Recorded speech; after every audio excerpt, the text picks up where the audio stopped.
नमस्कार, जय हिंद मेरे प्यारे साथियों। हमारे ऑनलाइन प्लेटफॉर्म पे आपका हार्दिक स्वागत है। देखिएगा, आज हमारा प्रॉफिट लॉस का थर्ड पार्ट रहेगा। आशा करता हूं कि आपको पिछले दो पार्ट समझ में आए होंगे। देखिएगा, पहला क्वेश्चन है कि यदि मेज का मूल्य 25% से बढ़ाया जाता है तो एक व्यक्ति 25,000 रुपए में 25 मेज कम खरीद पाता है। मेज का वास्तविक मूल्य रुपए में क्या है? देखिएगा, परसेंटेज देखिए, सबसे पहले 25% है तो सबसे पहले परसेंट को सॉल्व करेंगे। 25%, 25% का निशान हटाएंगे, बटे में 100 आ जाएगा। 25 से 100 को भाग करेंगे, 4 बार में कटेगा तो ये आएगा 1/4। अब देखिएगा, मेजें कितनी कम आ रही हैं? 25 मेजें कम आ रही हैं, तो 25 मेज अधिक कम खरीद पाता है, तो यहां लिख लीजिएगा कम। रुपए कितने हैं? रुपए हैं 25,000। सवाल में 25,000 रुपए है। अब देखिएगा, इन सवालों को करने के लिए सबसे पहले परसेंटेज को सॉल्व करेंगे और परसेंटेज को सॉल्व करने के बाद इसकी उल्टी गुणा जो संख्या दे रखी है कम या ज्यादा है उसमें कर देंगे। जैसे यहां लिखा हुआ है 1/4, तो इसको उल्टा करेंगे, ये हो जाएगा 4 और 25 चौक 100। ध्यान रखिएगा, इसमें दो मात्राएं आएंगी, एक बाद की मात्रा आएगी और एक पहले की मात्रा आएगी। इन दोनों की गुणा करेंगे, 25 चौक 100। ध्यान रखिए, गुणा परसेंटेज को सॉल्व करने के बाद मात्रा में जब हम गुणा करेंगे परसेंटेज को उल्टा करके, जैसे ही परसेंटेज को उल्टा करके गुणा करेंगे मात्रा हमेशा बाद की आएगी। अब बाद की मात्रा आएगी, यहां देखिएगा कम लिखा हुआ है कि बाद में 25 मेजें कम आ रही हैं, तो इसका मतलब पहले 25 मेजें ज्यादा आती होंगी, तो पहले मेजें आएंगी 125। हमसे पूछा है मेज का वास्तविक मूल्य बताइए। देखिएगा, लास्ट वाला मेजें कितनी, 100 मेजें आ रही, रुपए कितने गए? 25,000। यानी 100 मेजें 25,000 की, तो एक मेज कितने की? तो एक मेज हो जाएगी 25,000 और बटे में 100। 2 जीरो से 2 जीरो कट जाएंगे, आंसर हो जाएगा 250 रुपए। ध्यान रखिए, मेज का वास्तविक मूल्य कितना? 250 रुपए आएगा। फिर एक बार समझिएगा, सबसे पहले 25% को सॉल्व करेंगे, 25% का निशान हटाएंगे, बटे में 100 आ जाएगा। तो 25 से 100 को भाग करेंगे 4 और ये हो जाएगा 1/4। मेजों की संख्या 25 कम आ रही है। परसेंटेज को सॉल्व करने के बाद इसको उल्टा करके इसकी गुणा मात्रा में कर देंगे, 1/4 का उल्टा 4 हो जाएगा और 4 में 25 गुणा करेंगे तब 100 हो जाएगा। 25 चौक 100। तो जो 100 आएगा ये हमेशा बाद वाली मात्रा आएगी जो हमने परसेंटेज को सॉल्व किया, और जैसे ही मात्रा में गुणा करेंगे तो मान हमेशा बाद वाला आएगा। यहां देखिएगा 25 मेजें कम आ रही हैं, तो बाद में 25 मेजें कम आ रही हैं, इसका मतलब पहले 25 मेजें ज्यादा आ रही होंगी। जब बाद में 25 मेजें कम आएंगी तो इसका मतलब पहले 25 ज्यादा आएंगी। मेज का वास्तविक मूल्य पूछा है, मेज है कितने की? 25,000 रुपए की। तो 100 मेज 25,000 रुपए की, एक मेज कितने की हो जाएगी? 25,000 बटे में 100। 2 जीरो से 2 जीरो भाग कर देंगे, ये हो जाएगा 250 रुपए। अगर पूछा जाता मेज का आरंभिक मूल्य क्या है, अगर आरंभिक मूल्य पूछा जाता तब हम 125 से भाग करते। आरंभिक मूल्य यानी पहले वाला, और हमसे पूछा गया वास्तविक मूल्य यानी बाद वाला। तो 100 मेज 25,000 रुपए की, एक मेज 250 रुपए की। इस प्रकार ऑप्शन हो जाएगा 250 रुपए। ऐसे ही अगला क्वेश्चन देखिएगा, यदि चीनी का मूल्य 18% से कम किया जाता है तो एक व्यक्ति 4500 रुपए में 16.2 किलोग्राम चीनी अधिक खरीद पाता है। चीनी का नया मूल्य प्रति किलोग्राम कितना है? देखिएगा, सबसे पहले 18% को सॉल्व करेंगे। देखिए, 18% को सॉल्व करेंगे, 18% का निशान हटाएंगे, बटे में 100 आ जाएंगे। अब देखिए 2 से भाग करेंगे, 2 ने 18 और ये कटेगा 50 बार में, तो इस प्रकार ये हो जाएगा 9/50। फिर सवाल में लिखा हुआ है कि 16.2 किलोग्राम चीनी अधिक खरीद पाते हैं, तो ये हो जाएगा 16.2 किलोग्राम चीनी अधिक का मतलब ये ज्यादा है, चीनी ज्यादा खरीद पाएंगे। यहाँ पे देखिएगा दो कंडीशन बनेंगी, एक पहले वाली बनेगी और एक बाद वाली कंडीशन बनेगी। सबसे पहले परसेंटेज सॉल्व करेंगे, 9/50 जो भी मात्रा है परसेंटेज को उल्टा करके मात्रा में गुणा कर देंगे, परसेंटेज का उल्टा। देखिए यहाँ ये हो जाएगा 50 बटे में 9, यहां से दशमलव हटाएंगे, बटे में 1 जीरो आएगा, तब 1 जीरो से 1 जीरो कट जाएगा। अब देखिए 9 से भाग करेंगे, 9 एकम 9 और फिर ये 9 एकम 9, 16 में से 9 जाएंगे 7 बचेंगे, ये हो जाएगा 72 और 9 अट्ठे 72, 18 पंजे 90। जब गुणा करके जो भी आएगा वो हमेशा बाद वाली मात्रा आएगी। बाद में 90 किलोग्राम ज्यादा आ रही है और पहले कितना था? पहले इसका मतलब 16.2 किलोग्राम कम आ रही होगी। जब बाद में 16.2 किलोग्राम ज्यादा आ रही है इसका मतलब पहले कम आ रही होगी। लेकिन हमसे पूछा गया चीनी का नया मूल्य कितना है, तो पहले वाले निकालने की कोई जरूरत नहीं है। अगर पहला वाला निकाला जाएगा तो 90 से हम 16.2 घटा देंगे तो पहले वाली मात्रा आ जाएगी। लेकिन बाद वाला मूल्य पूछा है, बाद में मात्रा कितनी 90, और सवाल में रुपए दिए हुए हैं 4500। ध्यान रखिए सवाल में रुपए कितने हैं 4500, यानी 90 किलोग्राम चीनी 4500 रुपए की, तो 1 किलोग्राम चीनी कितने की, तो ये हो जाएगा 4500 बटे में 90, एक जीरो से एक जीरो कट जाएगा और 9 पंजे 45। इस प्रकार आंसर हो जाएगा हमारा 50 रुपए। 1 किलोग्राम चीनी कितने की, 1 किलोग्राम चीनी आएगी 50 रुपए की। ध्यान रखिएगा सबसे पहले परसेंटेज सॉल्व करेंगे, 18 बटे में 100, ये हो जाएगा 9 बटे 50।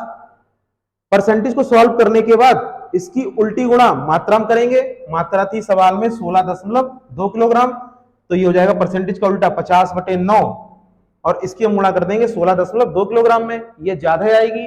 तो यहाँ दो कंडीशन बनेगी, एक पहले वाली कंडीशन और एक बनेगी बाद वाली कंडीशन। ध्यान रखिए जैसे ही हमने उल्टी गुणा करेंगे, दशमलव एक अंक पर था, दशमलव हटाएंगे बटे में एक जीरो, तब एक जीरो से एक जीरो कट जाएगा, और 9 से 162 को भाग करेंगे 18 बार में, 18 5 की गुणा करेंगे 90 आ जाएगा। जब हम गुणा करके सॉल्व करेंगे तो ये हमेशा बाद वाली मात्रा आएगी। हमसे सवाल में पूछा गया है चीनी का नया मूल्य कौन सा है, तो नया यही वाला रहेगा। अगर पहले की मात्रा निकालनी होगी तो बाद में 16.2 किलोग्राम ज्यादा आ रही है, इसका मतलब पहले 16.2 किलोग्राम कम आ रही होगी, तो हम सीधे 90 से घटा देंगे 16.2 किलोग्राम, और 90 से 16.2 किलोग्राम घटाएंगे तो पहले वाली मात्रा आ जाएगी। अगर सवाल में हमसे आरंभिक मूल्य पूछा जाता तब हम पहले वाला निकालते, लेकिन हमसे सवाल में आरंभिक मूल्य पूछा ही नहीं है, हमसे पूछा है नया वाला मूल्य, तो पहले वाले निकालने की कोई जरूरत है नहीं। तो बाद वाला कितना 90 किलोग्राम हो जाएगा। 4500 रुपए में 90 किलोग्राम चीनी आती है, तो 1 किलोग्राम चीनी कितने की 4500 को भाग कर देंगे 90 से, एक जीरो से एक जीरो कट जाएगा, 9 से 45 कटेगा 5 बार में और एक जीरो। इस प्रकार 1 किलोग्राम चीनी 50 रुपए की हो जाएगी, यानी चीनी का नया आरंभिक मूल्य प्रति किलोग्राम कितना 50 रुपए आ जाएगा। ऐसे ही अगला क्वेश्चन देखिएगा, कुछ पुस्तकों के मूल्य में 40% वृद्धि हो जाने पर मुझे 84 रुपए में पहले से 8 पुस्तकें कम मिली, तो प्रत्येक पुस्तक का आरंभिक मूल्य बताइए। देखिए इसमें आरंभिक मूल्य पूछा गया है, सबसे पहले हम परसेंटेज को सॉल्व करेंगे। 40% का निशान हटाएंगे बटे में 100 आएगा, एक जीरो से एक जीरो कट जाएगा, 2 से भाग करेंगे 2 दूनी 4 और ये 2 पंजे 10। तो इस प्रकार परसेंटेज सॉल्व करने के बाद हो जाएगी भिन्न 2 बटे 5। फिर लिखा हुआ है कि 8 पुस्तकें कम मिली हैं। पुस्तकें कम कितनी मिली हैं 8 पुस्तकें कम मिली हैं। जब परसेंटेज की हम उल्टी गुणा करेंगे तो दो कंडीशन बनेंगी, एक पहले वाली कंडीशन बनेगी और एक बाद वाली कंडीशन बनेगी। रुपए कितने हैं, रुपए हैं 84। अब ध्यान रखिएगा सबसे पहले परसेंटेज सॉल्व करेंगे, 2 बटे 5 आ जाएगा। परसेंटेज को उल्टा करेंगे और परसेंटेज को जैसे ही उल्टा करेंगे ये 5 बटे 2 हो जाएगा। इसकी उल्टी गुणा मात्रा में कर देंगे, मात्रा कितनी है 8 पुस्तकें कम है, 2 से 8 कटेगा 4 बार में, 5 चौक 20। जब हम इसकी गुणा करेंगे तो हमेशा बाद वाला मान आएगा, बाद का मान कितना 20 आ जाएगा। सवाल में लिखा हुआ है कि 8 पुस्तकें कम मिली हैं, तो बाद में कम मिली होंगी 8, इसका मतलब पहले 8 ज्यादा रही होंगी, तो पहले कितनी 28 हो जाएंगी, 8 इसमें बढ़ा देंगे। अगर यहाँ मान लिखा होता ज्यादा है तो जब बाद में ज्यादा होती है तो इसका मतलब पहले कम हो जाती है, लेकिन इस सवाल में कम है तो बाद वाला मान हमेशा हमारा कम वाला आएगा। जो यहाँ पर लिखा होगा जैसे कम या ज्यादा लिखा होगा तो बाद वाला मान उसी का आएगा।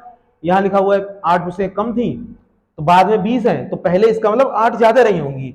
सवाल में पूछा गया आरंभिक मूल्य कितना, आरंभिक का मतलब पहले वाला। तो देखिएगा 28 पुस्तकें कितने की 84 रुपए की, तब एक पुस्तक कितने की आएगी, ये हो जाएगा 84 और बटे में 28, 28 से इसे भाग करेंगे आंसर आ जाएगा 3 रुपए। ध्यान रखिए 28 पुस्तकें 84 रुपए की हैं,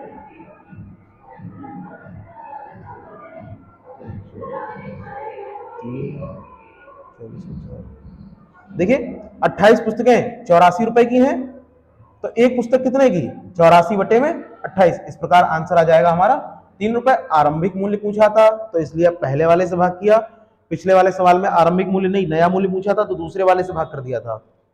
ध्यान रखिए सबसे पहले परसेंटेज सॉल्व करेंगे, परसेंटेज सॉल्व करने के बाद उल्टी गुणा मात्रा में कर देंगे, जो भी मान आएगा वो हमेशा बाद वाला रहेगा। अगर यहाँ कम लिखा हुआ है तो पहले इसका मतलब ज्यादा होंगी, अगर यहाँ ज्यादा लिखा हुआ तो इसका मतलब पहले कम रहा होगा। आरंभिक मूल्य पूछेगा तो पहले वाले से रुपए को भाग कर देंगे और नया मूल्य पूछेगा तो दूसरे वाले से रुपए को भाग कर देंगे, एक वस्तु की कीमत आ जाएगी। तो यहाँ एक वस्तु की कीमत कितनी 3 रुपए आएगी। ऐसे ही अगला क्वेश्चन देखिए, एक वस्तु को 96 रुपए में बेचा गया, 96 रुपए में बेचा गया यानी 96 रुपए विक्रय मूल्य है। यदि उस वस्तु पर प्राप्त लाभ का प्रतिशत संख्या में उसके लागत मूल्य के बराबर हो तो वस्तु का क्रय मूल्य ज्ञात कीजिए, यानी वस्तु का लागत मूल्य ज्ञात कीजिए। लागत मूल्य ही क्रय मूल्य होता है। ध्यान रखिए 96 रुपए विक्रय मूल्य है। सवाल की पहचान है कि प्रतिशत लाभ लागत मूल्य के बराबर होगा। यहां देखिएगा लाभ का प्रतिशत संख्या में उसके लागत मूल्य के बराबर है, तो प्रतिशत लाभ हमेशा संख्या में लागत मूल्य के बराबर रहेगा। और हमसे इस सवाल में हमेशा क्रय मूल्य ही पूछा जाएगा, तो देखिए क्रय मूल्य बराबर हो जाएगा फार्मूला, सिर्फ क्रय मूल्य पूछा जाएगा तो क्रय मूल्य का फार्मूला हो जाएगा 10 अंडर रूट 25 प्लस विक्रय मूल्य और माइनस 50 रूट से बाहर रहेंगे, माइनस के 50। अब ध्यान रखिएगा इसमें कंडीशन एक है, यदि सवाल में हानि होगी तो इस वाले प्लस की जगह माइनस आ जाएगा, लाभ होगा तब प्लस आएगा और हानि होगी तब माइनस आ जाएगा। ध्यान रखिए फार्मूला पूरा यही रहेगा। सवाल में अगर हानि होगी, सवाल में अगर हानि होगी, लाभ का प्रतिशत ना हो के हानि प्रतिशत होगा तो इस प्लस की जगह माइनस आ जाएगा बस, बाकी फार्मूला पूरा यही रहेगा। यहां देखिए 50 जो है माइनस के, ये रूट के बाहर है। सवाल में विक्रय मूल्य दिया हुआ है, सवाल में विक्रय मूल्य कितना 96, तो देखिए विक्रय मूल्य की जगह 96 रख देंगे, ये हो जाएगा 10 अंडर रूट 25। इस सवाल में लाभ है तो बीच में प्लस और यहाँ आएगा 96 माइनस के 50, तो ये हो जाएगा 10 अंडर रूट 96 में 25 जोड़ देंगे तो देखिए 14 के 4 हासिल 1, 9 और 3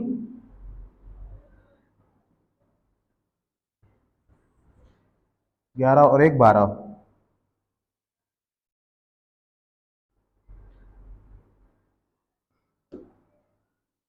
यहां देखिएगा 25 में 96 जोड़ देंगे तो 6 5 11 का 1 हासिल लगा 1 और 9 2 11 और 1 12, 121 आएगा माइनस के 50, तो ये हो जाएगा 10 अंडर रूट 121 का मान, 121 का वर्गमूल 11 होता है, ये माइनस 50 आ जाएंगे, 11 और 10 की गुणा कर देंगे तो ये हो जाएगा 110 माइनस के 50 और 110 से 50 घटाएंगे आंसर आ जाएगा 60 रुपए।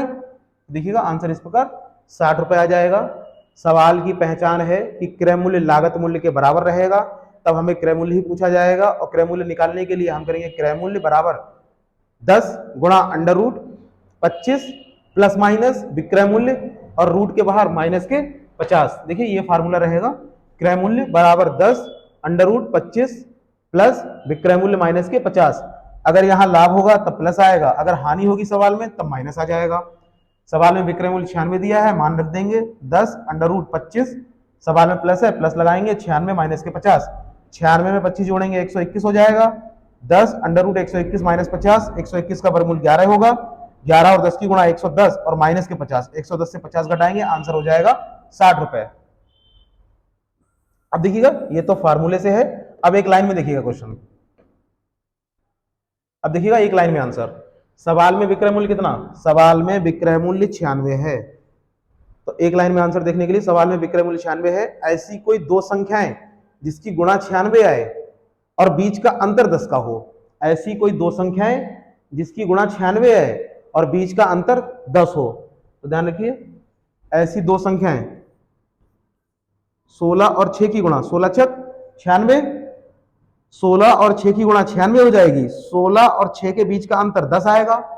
तो हमें कोई ऐसी दो संख्या लेनी है जिसकी गुणा तो 96 आ जाए, यानी सवाल में जो विक्रय मूल्य है गुणा तो उतनी आ जाए और बीच का अंतर 10 रहना चाहिए। जो बीच का अंतर रहेगा उसी अंतर से छोटी संख्या में गुणा कर देंगे, आंसर आ जाएगा। आंसर कितना 60 रुपए। इस सवाल का विक्रय मूल्य 96 था, तो ऐसी कोई दो संख्या है जिसकी गुणा 96 हो और बीच का अंतर 10 हो, तो 16 छक 96 होते हैं, 16 से 6 घटाएंगे 10 रहेगा। बस कुछ नहीं करना है, छोटी वाली संख्या में 10 से गुणा कर देंगे, जो सवाल का अंतर है 10 उसी 10 से गुणा कर देंगे और 10 छंग 60, इस प्रकार आंसर हो जाएगा हमारा 60 रुपए। अगर आप ये फार्मूला भूल जाएं तो ये ट्रिक ध्यान रखिएगा कि ऐसी कोई दो संख्याएं जिसकी गुणा 96 और बीच का अंतर 10 का हो, जो अंतर होगा उसी से छोटी संख्या गुणा कर देंगे, तो 16 छक 96 होते हैं, छोटी संख्या 6 है, 6 में 10 से गुणा करेंगे आंसर हो जाएगा 60। ऐसे ही अगला क्वेश्चन देखिएगा। अगला क्वेश्चन लिखा हुआ है, एक वस्तु रुपए 144 में बेचने पर एक व्यक्ति को जो लाभ होता है वह प्रतिशत लाभ उस वस्तु के लागत मूल्य के बराबर है। देखिए सवाल की वही पहचान है कि जो लाभ होगा वो लागत मूल्य यानी क्रय मूल्य के बराबर रहेगा। हमसे हमेशा लागत मूल्य पूछा जाएगा, तो यहां देखिए क्रय मूल्य बराबर होता है 10 अंडर रूट 25 प्लस विक्रय मूल्य माइनस के 50। ये माइनस के 50 रहेंगे,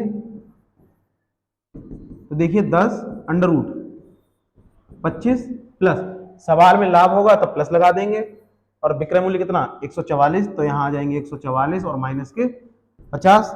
ये रहेगा 10 अंडर रूट 5 4 9 169 और माइनस के 50। देखिए ये रहेगा 10 169 का वर्गमूल 13 13 में 169 होता है, 169 का वर्गमूल आ जाएगा 13 और ये माइनस के 50। अब देखिएगा 13 दशावन 130 और माइनस के 50, 130 से 50 घटाएंगे, आंसर आ जाएगा 80 रुपए। इस प्रकार क्रय मूल्य कितना, क्रय मूल्य आएगा 80 रुपए। अब देखिएगा ट्रिक से देखिएगा उसी कि ऐसी कोई दो संख्याएं, सवाल में विक्रय मूल्य 144 है, तब ऐसी कोई दो संख्याएं कि जिसकी गुणा तो 144 है लेकिन बीच का अंतर 10 रहना चाहिए। तो देखिएगा 18 8 144 होते हैं, 18 और 8 की गुणा 144 हो जाएगी, 18 में से 8 घटाएंगे अंतर 10 आ जाएगा। तो छोटी वाली संख्या में 10 से ही गुणा कर देंगे और 10 8 80। इस प्रकार आंसर क्रय मूल्य कितना 80 रुपए आ जाएगा। देखिए ये फार्मूला रहेगा, लाभ होगा यहां प्लस आएगा वरना यहां माइनस आ जाएगा। सवाल में विक्रय मूल्य दिया है, मान रख देंगे, 144 में 25 जोड़ेंगे 169 हो जाएगा, 169 का वर्गमूल 13 आएगा, 13 और 10 की गुणा 130 हो जाएगी और 130 से 50 घटाएंगे आंसर 80। या फिर ऐसी कोई दो संख्याएं जिसकी गुणा 144 हो तथा अंतर 8 रहे, तो देखिए 18 और 8 की गुणा 144, छोटी वाली संख्या में जो अंतर है 10 उसी से गुणा कर देंगे, आंसर आ जाएगा 80 रुपए।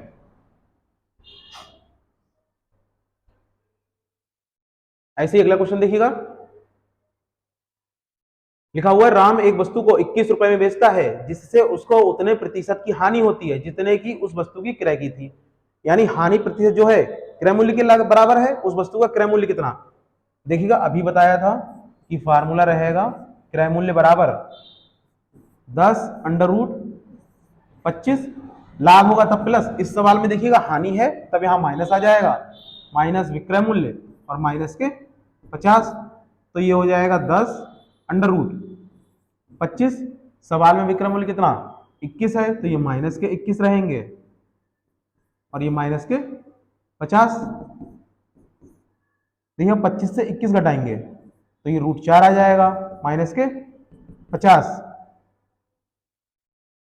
अब देखिए 4 का वर्गमूल 2 आएगा और ये माइनस के 50 रहेंगे। अब 10 दूनी 20 और माइनस के 50 और 50 से 20 घटाएंगे तब ये आएगा माइनस के 30 रुपए। या फिर पूरा मूल्य 100 रहेगा और 100 से 30 घटाएंगे तब ये 70 आ जाएगा, तब प्लस के 70। इस प्रकार आंसर हमारा हो जाएगा या तो 30 रुपए या फिर 70 रुपए। ध्यान रखिएगा 25 से जब 21 घटाएंगे तब माइनस नहीं आएगा। माइनस क्यों नहीं आएगा, क्योंकि ये चिन्ह अंतर का रहेगा और अंतर में माइनस नहीं आता है। ध्यान रखिएगा ये चिन्ह जो है अंतर का रहेगा और अंतर में माइनस का चिन्ह नहीं आएगा, इसीलिए 25 से जब 21 घटाएंगे तो ये 4 आ जाएगा। और वैसे भी ध्यान रखिए 25 जो है प्लस का है और 25 प्लस का बड़ा रहेगा, इसलिए चिन्ह किसका प्लस का आ जाएगा। अगर यहां संख्या इधर वाली माइनस की ज्यादा बड़ी होती और फिर हम घटाते, विक्रय मूल्य जैसे ज्यादा होता 25 से, तब भी माइनस नहीं आता क्योंकि ये चिन्ह अंतर का रहेगा, हानि हो जाएगी तब कमी आ जाएगी। तो ध्यान रखिए 25 से 21 घटाएंगे 4 आ जाएगा, ये माइनस रहेगा ये माइनस रहेगा, 25 से 21 घटाएंगे 4 आएगा, 25 बड़ा है इसलिए 4 प्लस का आ जाएगा, 10 दूनी 20 और माइनस के 50, 50 से 20 घटाएंगे 30, तो ये माइनस के 30 आएंगे और पूरा 100 से घटा देंगे, 100 से 30 घटाएंगे तो 70 आ जाएगा। तो इस प्रकार क्रय मूल्य या तो 30 होगा या फिर 70 होगा। ट्रिक से देखिएगा, देखिए विक्रय मूल्य कितना 21 है, विक्रय मूल्य 21 आ जाएगा। ऐसी कोई दो संख्याएं जिसकी गुणा 21 हो। अब देखिए यहाँ हानि वाले में अंतर 10 नहीं बनेगा, क्यों, क्योंकि 7 और 3 की गुणा 21 होती है, अंतर 10 का नहीं आएगा।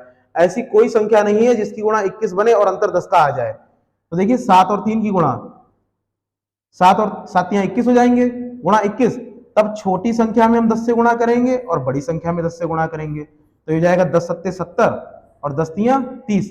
छोटा वाला आंसर ये माइनस का आएगा, बड़ा वाला आंसर प्लस का रहेगा। तो इस प्रकार आंसर हो जाएगा हमारा या तो 30 रुपए या फिर 70 रुपए। ध्यान रखिएगा, हानि वाले में दो आंसर बनेंगे, हानि वाले में दो आंसर बनेंगे। विक्रय मूल्य कितना 21 रहेगा। ऐसी कोई दो संख्याएं जिसकी गुणा 21 आ जाए, देखिए अंतर नहीं बनेगा यहाँ 10, तो 7 तियां 21 होते हैं, दोनों संख्याओं में 10 से गुणा कर देंगे। अब दोनों संख्याओं में 10 से गुणा करेंगे तो 10 तियां 30 और 10 सत्ते 70, तो हानि वाले में दो आंसर बनेंगे, या तो 30 हो जाएगा या फिर 70 हो जाएगा। ऐसे ही अगर फार्मूले से देखेंगे तो क्रय मूल्य बराबर 10 गुणा 25 माइनस विक्रय मूल्य माइनस के 50। विक्रय मूल्य सवाल में 21 है तो विक्रय मूल्य 21 हो जाएगा, 25 से 21 घटाएंगे 4 आएगा, 4 का वर्गमूल 2 हो जाएगा, 10 दूनी 20 आ जाएंगे, माइनस के 50, माइनस के 50 से 20 घटाएंगे माइनस के 30, क्योंकि चिन्ह 50 का बड़ा है, माइनस वाले का चिन्ह बड़ा रहेगा इसलिए चिन्ह उसका आ जाएगा। अब देखिएगा कोई वस्तु अपने आप में 100% रहती है, 100 से 30 घटा देंगे माइनस वाले तो आंसर प्लस में जाएगा 70, या तो फिर 30 होगा या फिर 70 होगा। सवाल में देखिएगा यहाँ माइनस नहीं लगा होगा।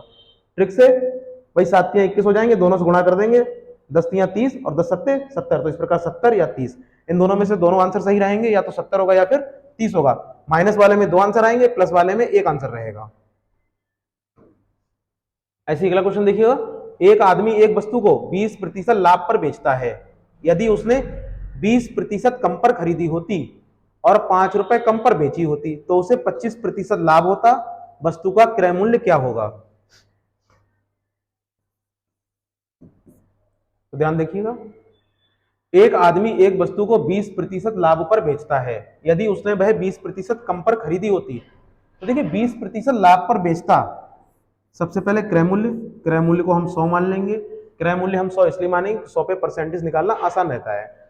जब 20% लाभ पर बेचता तो 100 रुपए की वस्तु थी, 20% के लाभ पर बेच देगा तो इसलिए विक्रय मूल्य कितना 120 हो जाएगा। देखिएगा 100 रुपए क्रय मूल्य है, 20 का लाभ होगा, 20 का लाभ होगा 120, परसेंट का निशान हटाएंगे बटे में 100, 100 से 100 कट जाएगा, विक्रय मूल्य कितना 120। अब आगे लिखा हुआ है यदि वह उसे 20% कम पर खरीदी होती। पहले खरीद कितनी थी 100 थी, अगर 20 कम पे खरीदता अब खरीद कितनी हो जाएगी 80 हो जाएगी। पहले खरीद 100 थी, अब 20 कम पर खरीदी होती, जब 20 कम हो जाएगी तो खरीद अब 80 हो जाएगी। फिर लिखा है तब उसे 25% का लाभ होता।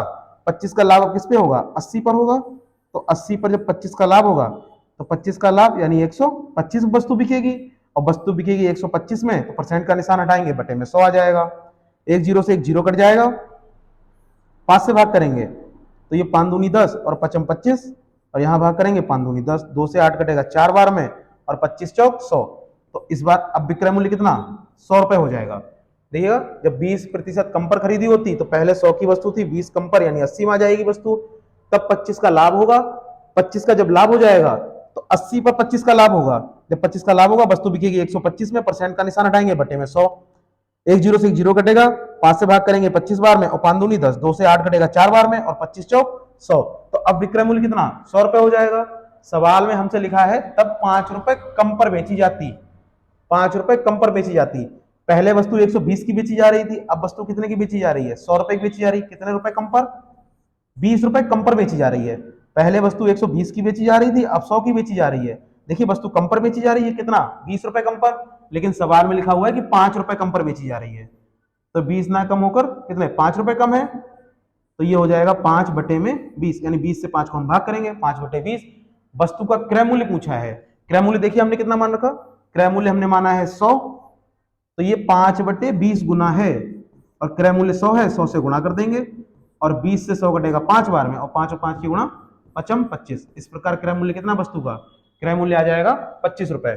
वस्तु का क्रय मूल्य 25 रुपए। एक बार फिर समझिएगा, क्रय मूल्य अगर हमने 100 माना है, विक्रय मूल्य 20% का लाभ होगा तो 20% ज्यादा हो जाएगा 120 हो जाएगा। फिर लिखा है 20% कम पर खरीदी होती, जब 20 कम पर खरीदेंगे तो पहले 100 पर खरीदी, बाद में 80 पे खरीद लेंगे, 20 कम हो जाएगा, तब लिखा है तो 25% का लाभ होता। 25 का लाभ होगा, 80 का ही 125% निकाल देंगे, लाभ होगा 100 में बढ़ा देंगे, हानि होगी 100 में घटा देते, तभी 125 हो जाएगा बटे में 100, एक जीरो से एक जीरो कटेगा, 5 से 25 बार में, और 5 दूनी 10, 2 से 8 कटेगा 4 बार में, 25 चौक 100।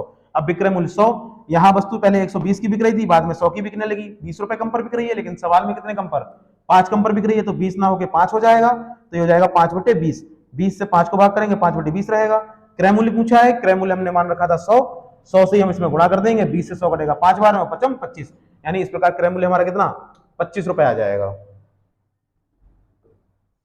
ऐसे अगला क्वेश्चन देखिएगा। अगला क्वेश्चन लिखा है, एक पुस्तक विक्रेता पुस्तक को 10% लाभ पर बेचता है। यदि वह उसे 4% कम मूल्य पर खरीदे और 60 पैसे अधिक मूल्य पर बेचे तो वह 18 सही 3/4% लाभ प्राप्त करता है। पुस्तक विक्रेता को लाभ किस मूल्य पर मिला होगा? लाभ मिलेगा हमेशा क्रय मूल्य पर, ध्यान रखना, लाभ हमेशा क्रय मूल्य पर मिलेगा। तो क्रय मूल्य हमसे पूछा गया है सवाल में, देखिएगा सोल्यूशन। अगर क्रय मूल्य हम 100 मान लें, तब लिखा है 10% लाभ पर बेचा होता, तब विक्रय मूल्य 10% लाभ यानी 100 क्रय मूल्य, 100 पर 10 का लाभ हो जाएगा, वस्तु हो जाएगी 110 रुपए की। फिर लिखा उसने, यदि उसने 4% कम मूल्य पर खरीदे, 4% कम पर खरीदे, पहले 100 पर खरीद रहा था, अब 4 कम पर खरीदेगा, कम पर खरीदेगा कितने 96 पर हो जाएगा। यहां देखिएगा, तब उसे 18 सही 3/4% का लाभ होता, 18 सही 3/4%। सबसे पहले 18 सही 3/4% को सॉल्व करेंगे। देखिए 18 चौक 72 और 3 75, ये हो जाएगा 75/4%। अब देखिए 75/4%, 75% का निशान हटाएंगे, बटे में 100 आ जाएगा, तो हो जाएगा 25 तियां 75 और 25 चौक 100, तो इस प्रकार ये हो जाएगा 3/16। देखिए 3/16 आ जाएगा, 96 पर 3/16 ज्यादा मिलते, तो सीधे सीधे 96 और इसकी गुणा कर देंगे 3/16 से, और 16 छक 96, 6 तियां 18, यानी 18 रुपए और ज्यादा मिलते उसे, 18 रुपए ज्यादा पर बेचेगा, 6 तियां 18 हो जाएगा। देखिए 18 से 3/4% लाभ होगा, तो 6 तियां 18, 18 रुपए का लाभ आएगा, 18 का लाभ आएगा। पहले कितने में बेच रहा था? पहले बेच रहा था 96 में, जब पहले 96 में बेच रहा था 18 का लाभ हो जाएगा। अब वस्तु बिकेगी 8 से 14 के 4 हासिल 1 10, 114 रुपए की, यानी विक्रय मूल्य अब कितना, विक्रय मूल्य आ जाएगा 114 रुपए। एक बार फिर समझ लीजिएगा, सवाल में लिखा हुआ है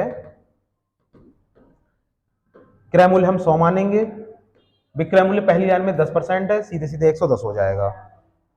दोबारा देखिएगा फिर से एक बार, देखिए 114 कैसे आए।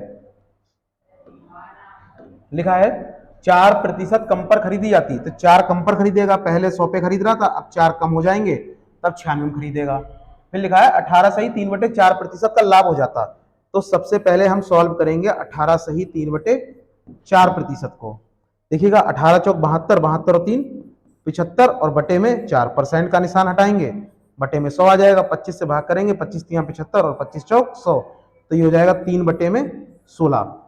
देखिए 3/16 इतने का लाभ हो जाता, लेकिन लाभ होगा किस पे? क्रय मूल्य पर, और क्रय मूल्य इस बार कितना है 96 है, तो 96 पर 3/16 का लाभ हो जाएगा, और ये हो जाएगा 16 छक 96 और 6 तियां 18, यानी लाभ होगा 18 रुपए का। लाभ कितने का? 18 रुपए का होगा। हमें निकालना है विक्रय मूल्य, तो ध्यान दीजिएगा, विक्रय मूल्य बराबर होता है लाभ और प्लस क्रय मूल्य।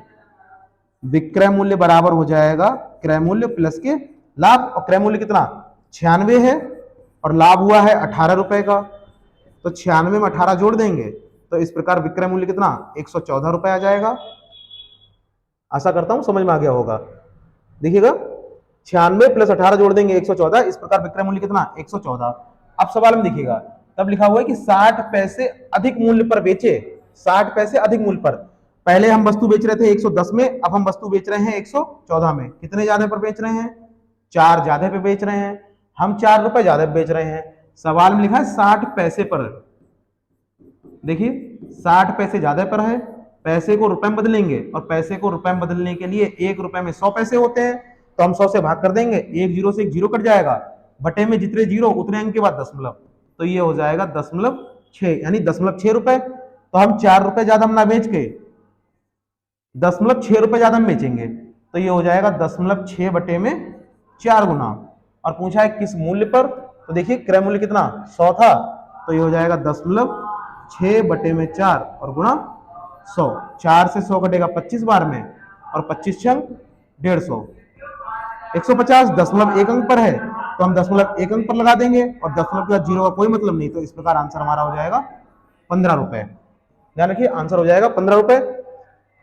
यहां देखिएगा, यहां हमने 100 में परसेंटेज बढ़ाई नहीं है। पिछले वाले सवाल में देखिएगा हमने 100 में परसेंटेज बढ़ा दी थी। पिछले वाले सवाल में हमने डायरेक्ट 125 लिखा था, 100 में परसेंटेज बढ़ा दी थी तो सीधे सीधे हमारा विक्रय मूल्य आ गया था। ऐसे इस वाले सवाल में हमने 100 में परसेंटेज नहीं बढ़ाई है, सीधे सीधे 18 से 3/4 का मान निकाला है। 18 से 3/4 का मान 18 आ जाएगा, इसीलिए हमने इसको विक्रय मूल्य में जोड़ा है इस बार। वो इसीलिए हमने इसको क्रय मूल्य में जोड़ा है इस बार, तब हमारा विक्रय मूल्य आया है।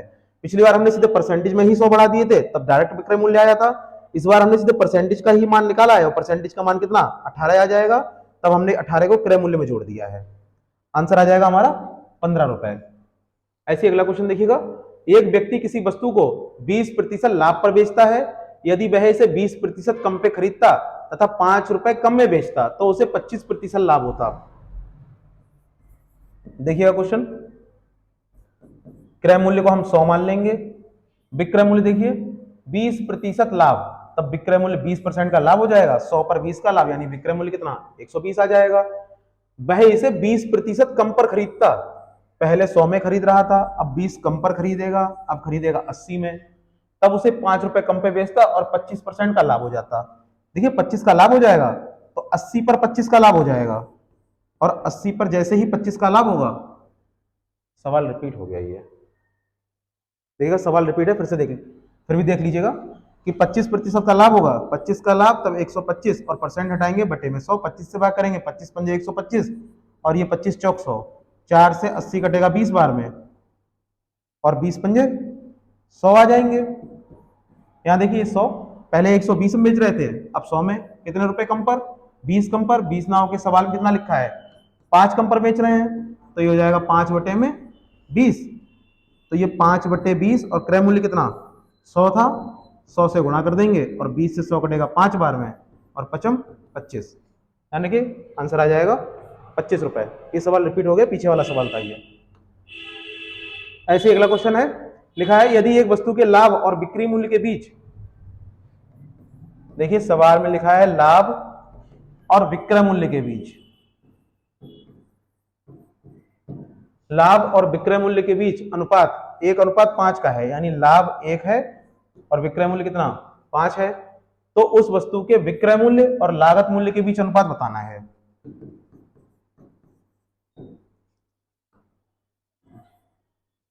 लागत मूल्य का मतलब क्रय मूल्य, ध्यान रखिए क्रय मूल्य को ही लागत मूल्य बोलते हैं। अब देखिएगा 5 रुपए वस्तु का विक्रय मूल्य है, यानी 5 रुपए की वस्तु बिक रही है लेकिन उसमें 1 रुपए का लाभ ऐड है। जब 5 में 1 का लाभ है तो विक्रय मूल्य से लाभ घटाएंगे, क्रय मूल्य आ जाएगा, तब क्रय मूल्य कितना 5 से 1 घटा दीजिए, 5 से 1 घटाएंगे 4 हो जाएगा, तो क्रय मूल्य 4 आ जाएगा। हमसे पूछा है विक्रय मूल्य और लागत मूल्य, यानी क्रय मूल्य का अनुपात, तो विक्रय मूल्य कितना 5 है और लागत मूल्य कितना 4 है, तो इस प्रकार अनुपात हो जाएगा 5:4, अनुपात आ जाएगा 5:4। ऐसे अगला क्वेश्चन देखिएगा कि विक्रय मूल्य का क्रय मूल्य से 21:16 का अनुपात है, तो लाभ प्रतिशत क्या है। देखिए विक्रय मूल्य का क्रय मूल्य से 21:16 का अनुपात है, विक्रय मूल्य का क्रय मूल्य से 21:16 का अनुपात है, हमको लाभ बताना है, और लाभ बराबर होता है विक्रय मूल्य माइनस क्रय मूल्य। अब देखिए यहां लाभ कितने का 5 का, लाभ हो जाएगा 5 का, हमें निकालना है लाभ प्रतिशत, और लाभ प्रतिशत बराबर रहेगा कुल लाभ बटे क्रय मूल्य, क्रय मूल्य कितना 16 और परसेंटेज निकालने के लिए 100, 4 से भाग करेंगे 4 चौक 16 और ये 4 25 100, 25 और 5 की गुणा 125 और बटे में 4। अब देखिए 4 से भाग करेंगे तब आएगा 4 3 12, फिर 4 एकम 4, फिर एक बचेगा, 10 लगा लेंगे, 4 दूनी 8 और 4 पंजे 20, तो इस प्रकार आंसर हो जाएगा 31.25%। देखिए 4 से भाग करेंगे, जब 4 से हम भाग करेंगे 125 को, देखिएगा 4 3 12, 5 उतार लेंगे, फिर 4 एकम 4, फिर एक में भाग जाएगा नहीं, अब 10 लगा देंगे 0, ऐसी 4 दूनी 8 हो जाएगा।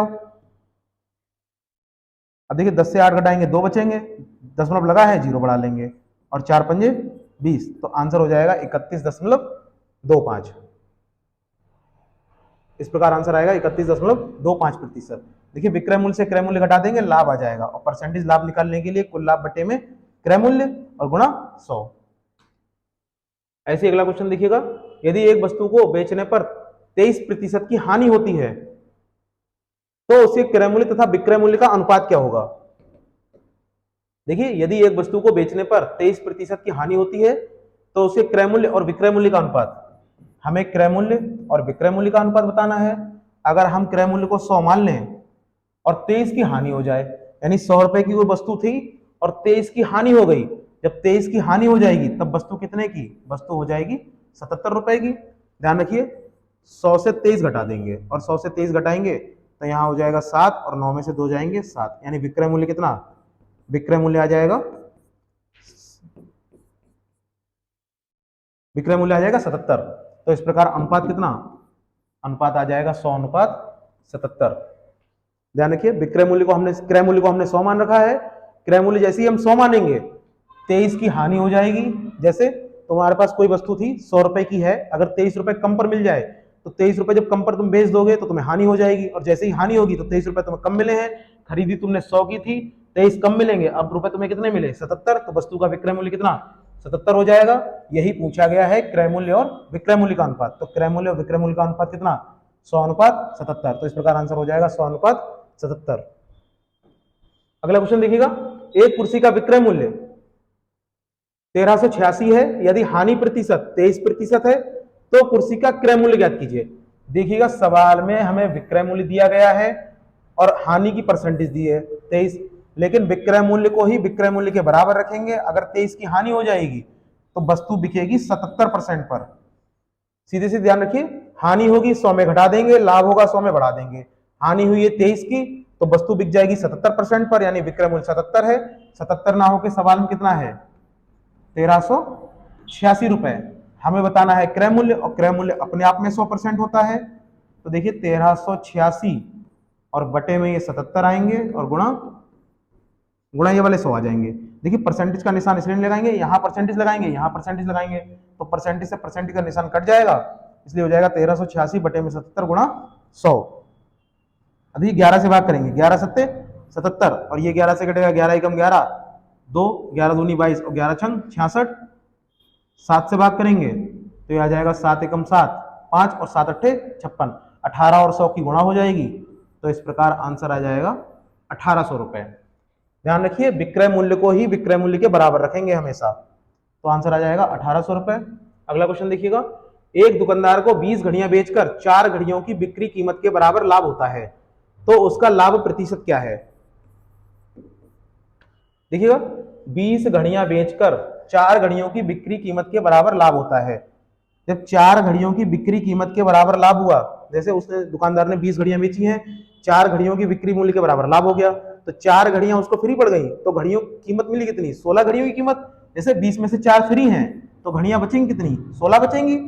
20 घड़ियां बेची हैं और 4 घड़ियों की बिक्री कीमत के बराबर लाभ हुआ है, यानी 4 घड़ियां फ्री हो गई 20 में।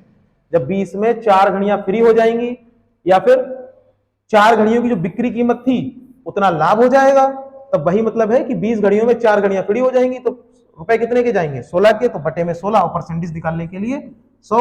4 से 16 कटेगा 4 बार में और 4 से 100 कटेगा 25 बार में। इस प्रकार आंसर कितना 25%। तो उसका लाभ परसेंटेज कितना है, लाभ परसेंटेज 25 हो जाएगा। देखिए 20 घड़ियां थी, 20 में से 4 घड़ियों की बिक्री कीमत के बराबर लाभ हो गया। जब 4 घड़ियों की बिक्री कीमत के बराबर लाभ हो जाएगा तो जो लाभ हो जाएगा तो कीमत कितने की गई, कीमत जाएगी 16 की, इसलिए बटे में 16 आ जाएंगी। तो 4 बटे में 16 और परसेंटेज निकालने के लिए 100। 4 से 16 कटेगा 4 बार में और 4 से 100 कट जाएगा 25 बार में। इस प्रकार आंसर आ जाएगा 25% का लाभ।